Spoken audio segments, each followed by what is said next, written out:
नमस्कार दोस्तों, स्वागत है आप लोगों का रोशन सा स्टडी पॉइंट पे। और आज की इस वीडियो में हम 11th क्लास हिस्ट्री का जो तीसरा चैप्टर है जिसका नाम है 3 महाद्वीपों में फैला हुआ साम्राज्य, इसके हम 20 एमसीक्यू क्वेश्चन देखने वाले हैं। ठीक है, एमसीक्यू क्वेश्चन, जितने भी एमसीक्यू क्वेश्चन मैं तैयार कर रहा हूँ सारे क्वेश्चन जो होते हैं एनसीईआरटी से ही होता है, एनसीईआरटी के बाहर से नहीं होता है, क्योंकि आप लोगों के एग्जाम में जितने भी क्वेश्चन आएंगे वो एनसीईआरटी से ही आएगा। ठीक है, तो इसीलिए क्वेश्चंस भी मैं एनसीईआरटी से ही लेता हूँ।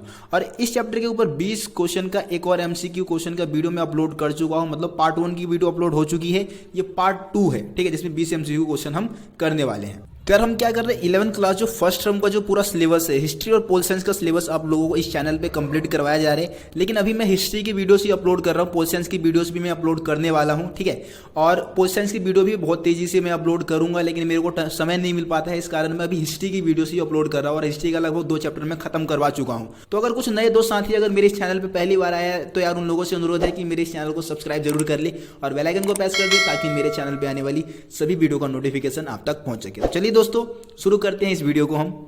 तो दोस्तों क्वेश्चन नंबर 1 देखते हैं। क्वेश्चन नंबर 1 है, माता पिता के मृत्यु के बाद रोमन साम्राज्य में संपत्ति पर किसका अधिकार हो जाता था? ठीक है, तो यहाँ पे हमें बताना है कि माता पिता के मरने के बाद वहाँ पे जो संपत्ति होते थे उस पर किसका अधिकार हो जाया करता था। तो ऑप्शन ए है पुरुषों का, ऑप्शन बी है महिलाओं का, ऑप्शन सी है बड़े पुत्र का, या फिर ऑप्शन डी है छोटे पुत्र का। देखिए दोस्तों, माता पिता के मरने के बाद रोमन साम्राज्य में क्या होता था, पूरे संपत्ति पर महिलाओं का अधिकार हो जाता था और महिला एक तरीके से स्वतंत्र मालिक हो जाती थी अपने माता पिता के जायदाद का, है ना। अब भारत की तरह नहीं था, भारत में माता पिता के मरने के बाद किसका अधिकार हो जाता है, पुरुषों का। लेकिन रोमन साम्राज्य में ऐसा नहीं था, वहाँ पे महिलाओं का अधिकार हो जाता था, यानी कि ऑप्शन बी इसमें सही उत्तर है। उसके बाद क्वेश्चन नंबर 2 देखते हैं। क्वेश्चन नंबर 2 है, रोमन साम्राज्य में डैश परिवार का व्यापक रूप से चलन था। यहाँ पे रिक्त स्थान दिया गया है जिसको हमें भरना है। तो हमें बताना है कि भाई रोमन साम्राज्य में कौन से परिवार का चलन था। ऑप्शन ए है सामूहिक परिवार, ऑप्शन बी है एकल परिवार, ऑप्शन सी है तलाक देना आसान, और ऑप्शन डी है परिवार में दास शामिल थे। तो गाइस इसका जो सही उत्तर होगा ऑप्शन बी, एकल। ठीक है, रोमन साम्राज्य में क्या था, एकल परिवार का प्रचलन था। अब एकल परिवार क्या होता है, एकल परिवार में क्या होता है कि माता पिता और उनके जो बच्चे हैं वो एक साथ रहते हैं, वो हो गया एकल परिवार। ठीक है दोस्तों, उसके बाद क्वेश्चन नंबर 3 है। क्वेश्चन नंबर 3 है, रोमन साम्राज्य में पिता अपने बच्चों को मारने के लिए क्या करते थे। यानी कि पिता जो होते थे अपने शिशु यानी कि जो छोटे बच्चे होते थे उनको मारने के लिए कौन से कदम उठाया करते थे। तो ऑप्शन ए है डंडों से मारा करते थे, ऑप्शन बी है ठंड में नंगा छोड़ देते थे, ऑप्शन सी है सूली पर लटका देते थे, और ऑप्शन डी है इनमें से कोई नहीं। तो आपको पता होगा यार, रोमन समाज की एक खास बातें थी कि वहाँ पे क्या होता था कि जो पिता होते थे अपने बच्चों को मरने के लिए ठंड में नंगा छोड़ दिया करते थे, यानी कि इसमें ऑप्शन बी सही उत्तर होगा। उसके बाद क्वेश्चन नंबर 4 देखते हैं। क्वेश्चन नंबर 4 है, रोमन साम्राज्य में साक्षरता दर कैसी थी। ठीक है, साक्षरता दर की बात की जा रही है, मतलब वहाँ पे पढ़े लिखे लोगों की संख्या कैसी थी। तो ऑप्शन ए है बहुत कम, ऑप्शन बी है बहुत ज़्यादा, ऑप्शन सी काम चलाओ, और ऑप्शन डी सब पढ़े लिखे थे। तो यार वहाँ पे क्या था कि जो साक्षरता दर थी वो काम चलाऊ थी, मतलब इतने ही लोग पढ़े लिखे थे जिससे कि उनका काम चल सके। ऑप्शन सी इसमें सही उत्तर होगा। उसके बाद क्वेश्चन नंबर 5 देखते हैं। क्वेश्चन नंबर 5 है, रोमन साम्राज्य में शराब, जैतून का तेल तथा अन्य तरल पदार्थों की ढुलाई किस प्रकार की जाती थी। मतलब कि जो शराब है या जैतून का तेल है या कोई दूसरा तरल पदार्थ है उसको लाने ले जाने के लिए किस चीज़ का इस्तेमाल होता था।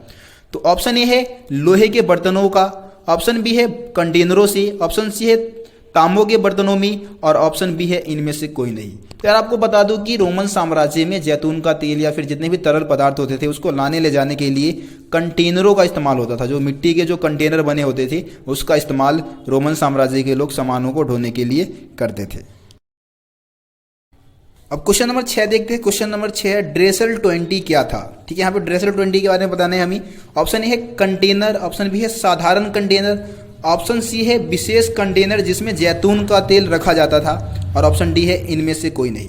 तो गाइस इस क्वेश्चन का आंसर आप लोगों को कमेंट में बताना है, और मैं उम्मीद करता हूं कि आप लोग इस क्वेश्चन का आंसर जरूर बताएंगे। ठीक है दोस्तों, क्वेश्चन नंबर 7 देखते हैं। क्वेश्चन नंबर 7 है, ऑगस्टस के समय में इटली में कितने लोग दास थे। तो यहाँ पे हमें बताना है कि ऑगस्टस के समय में जितनी आबादी थी उसमें से कितने लोग दास थे यानी गुलाम थे। ठीक है, ऑप्शन ए है 30 लाख, ऑप्शन बी है 25 लाख, ऑप्शन सी है 40 लाख, और ऑप्शन डी है 50 लाख। तो इसमें जो ऑप्शन ए है 30 लाख वो सही उत्तर है, यानी कि ऑगस्टस के समय काल में इटली की आबादी में 30 लाख दास थे। उसके बाद क्वेश्चन नंबर 8 देखते हैं। क्वेश्चन नंबर 8 है, दासों को कई समूहों में बांटकर क्यों रखा जाता था।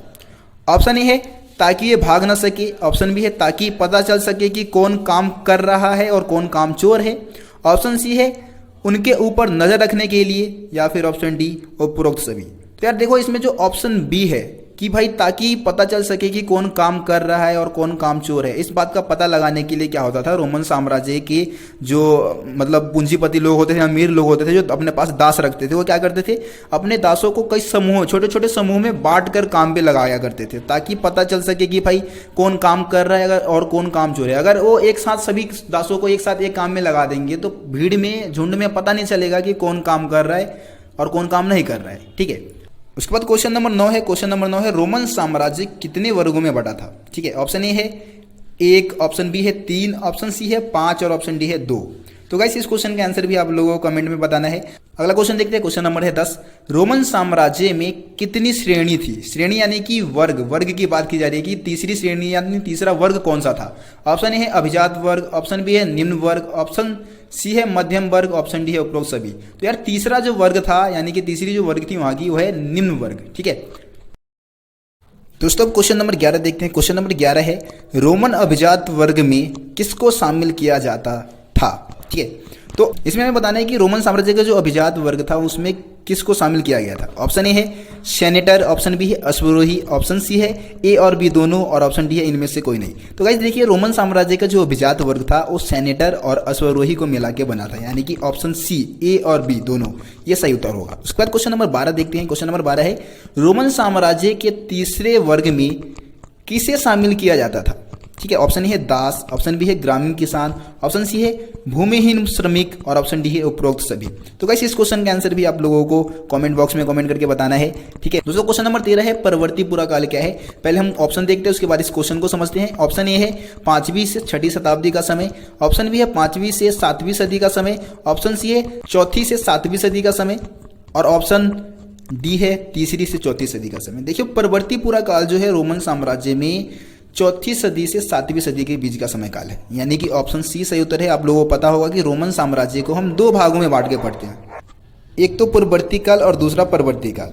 पूर्ववर्ती जो 3री सदी से पहले का समय काल था और परवर्ती यानी कि जो 3री सदी के बाद का समय काल, यानी कि 4वीं सदी से जो शुरू हुआ था। ठीक है, तो 4वीं से 7वीं सदी का जो समय काल है वो परवर्ती काल कहलाता है।